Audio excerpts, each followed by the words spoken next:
कहानी राजा और भगवान। बहुत समय पहले की बात है। एक महान राजा था जिसका नाम विक्रम था। विक्रम का राज्य बहुत बड़ा और समृद्ध था।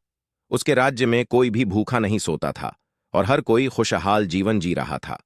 लेकिन राजा विक्रम को अपने पर बहुत घमंड था।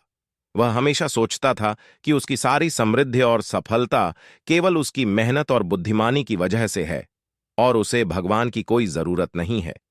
एक दिन राजा अपने राजमहल में बैठा हुआ था। तभी एक साधु उसके दरबार में आया। साधु ने राजा से कहा, महाराज, आपने बहुत अच्छा राज्य बनाया है, लेकिन आपको यह नहीं भूलना चाहिए कि भगवान के आशीर्वाद के बिना कुछ भी संभव नहीं है। राजा विक्रम ने साधु की बात सुनकर हंसते हुए कहा, मुझे किसी भगवान की जरूरत नहीं है। यह सब मेरी कड़ी मेहनत और बुद्धिमानी का परिणाम है। भगवान कुछ नहीं करते।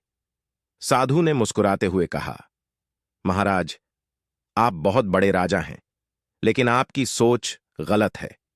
एक दिन भगवान आपको ये बात जरूर समझाएंगे। राजा ने साधु की बात को अनसुना कर दिया और अपने काम में लग गया। कुछ ही दिन बाद अचानक राज्य में सूखा पड़ गया। नदियां सूखने लगीं, फसलें बर्बाद हो गईं और लोग भूखे मरने लगे। राजा ने बहुत कोशिश की, लेकिन कोई उपाय काम नहीं आ रहा था।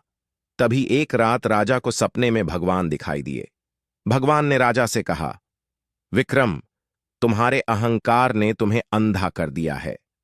तुम्हें लगता है कि तुम अपनी मेहनत से सब कुछ कर सकते हो, लेकिन याद रखो कि प्रकृति और भाग्य पर तुम्हारा कोई बस नहीं है।